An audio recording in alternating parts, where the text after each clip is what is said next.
পার্বত্য চট্টগ্রামে ইন্টারনেট সেবা বন্ধ করে দেয়া হয়েছে কিনা এ বিষয়ে ডাক টেলিযোগাযোগ ও তথ্য প্রযুক্তি মন্ত্রণালয় এবং তথ্য ও সম্প্রচার মন্ত্রণালয়ের উপদেষ্টা মোহাম্মদ নাহিদ ইসলাম বলেছেন, পার্বত্য চট্টগ্রামে কোথাও সরকারিভাবে ইন্টারনেট বন্ধ করা হয়নি।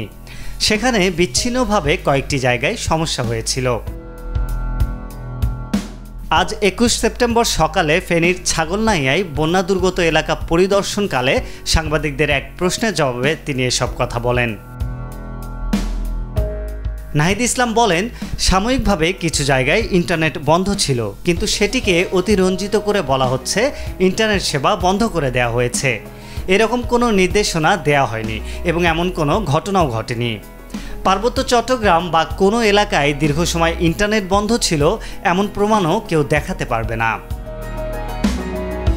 তিনি আরও বলেন, পাহাড়ে বহুমুখী ষড়যন্ত্র থেমে নেই, সেই সঙ্গে দেশকে অশান্ত করার বহুমুখী ষড়যন্ত্র চলছে।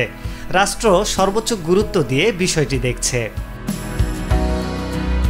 আরিফ হক, মাই টিভি।